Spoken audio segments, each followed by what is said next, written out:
Hello, folks. Welcome to the latest episode of the Trumpocalypse, where the former commander-in-chief finds himself in the midst of a political dumpster of lost popularity. As you know, America is getting ready for the upcoming presidential elections in November 2024. The situation seems to be a challenge for Mr. Donald Trump for losing his popularity massively among GOP voters. The former president is adamant about using threatening statements and racist remarks in his election campaign, without realizing how many Republicans have turned their backs on him. Seems like the world is soon going to witness him singing the song of Queen called Bohemian Rhapsody, that goes like, "Mama, I just killed a man.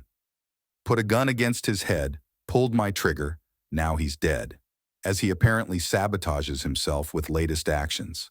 In a shocking turn of events, it seems that even the staunchest of Trump supporters are jumping ship faster than rats fleeing a sinking Titanic. This is an ugly business, man.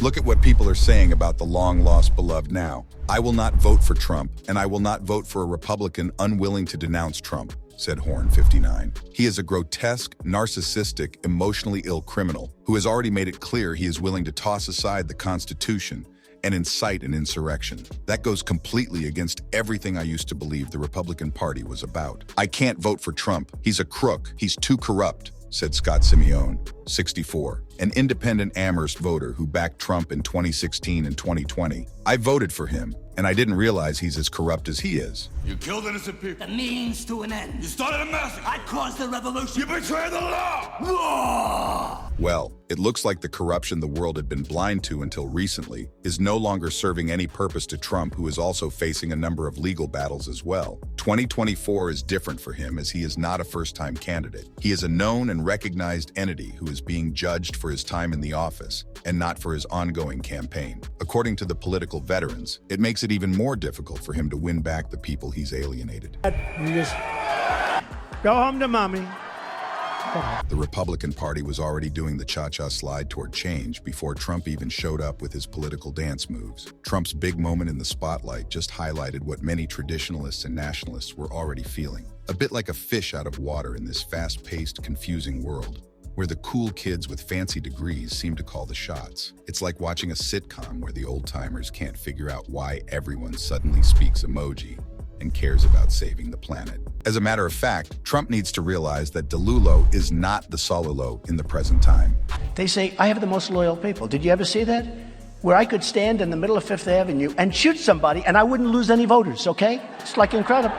Recently, Trump decided to spice things up by likening migrants to something out of a horror movie, suggesting they're poisoning the blood of the nation. And in a move that left many scratching their heads, he claimed at a gathering that black voters are totally into him because of his knack for racking up indictments. Needless to say, that comment got him a one-way ticket to Backlashville faster than you can say troll in chief. Donald say he wants to run for president and move on into the White House.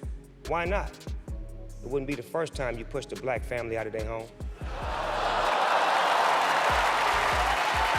According to some wise minds out there, the GOP voters are probably not too thrilled about Trump's tough guy stance on immigration and his knack for tossing around some less than politically correct language. And hey, let's not forget the cherry on top. The looming threat of Trump facing a mountain of legal troubles might just send them running for the hills. And it was 30 or 35 questions. The first questions are very easy. The last questions are much more difficult. Like a memory question, it's like you'll go person, woman, man, camera, TV.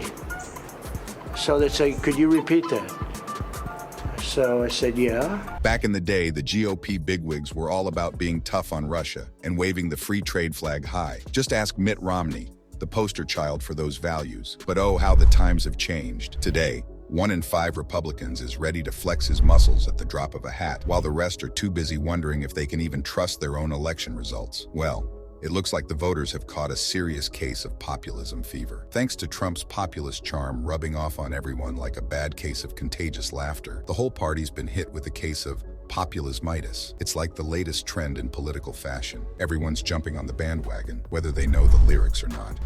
I'm gonna pretend to go to work now. So while Biden might struggle to get people as excited as a puppy with a new squeaky toy, Trump's like that one friend who's so divisive They make pineapple on pizza seem agreeable. I mean, the guy's so polarizing that some folks in his own party whipped up a whole Never Trump movement in 2016 just to root against him. And they're not even picky about which team they're cheering for, as long as it's not Trump. I've been attacked from fronts that nobody ever got attacked on, with fake investigations, fake Russia. Let's face it, ever since Trump crashed the political party in 2016, the GOP's been going through some serious changes, and not the good kind, like upgrading from dial-up internet to broadband. We're talking older, whiter, and more male than your average bingo night at the retirement home. That is the GOP of today. Now, Trump's base is like his favorite pair of old slippers, comfy, but definitely not appealing to everyone else, including the moderates and independents. He lost the 2020 election fair and square, despite his best efforts to convince everyone otherwise, and then decided to throw a temper tantrum so epic it made toddlers everywhere jealous. But instead of taking a hint and toning it down, he's doubled down on the crazy, cranking up the volume to 11. If this trend keeps up, Trump's in for a rude awakening. Turns out, there's only so many people willing to sign up for the Trump train, and it's looking like a one-way trip to Loserville. If you enjoyed this video and want to see more content, don't forget to hit that subscribe button and ring the bell so you never miss an update. We've got plenty of incredible videos on the way that you won't want to miss. And if you loved what you saw today, give us a thumbs up and share this video with your friends.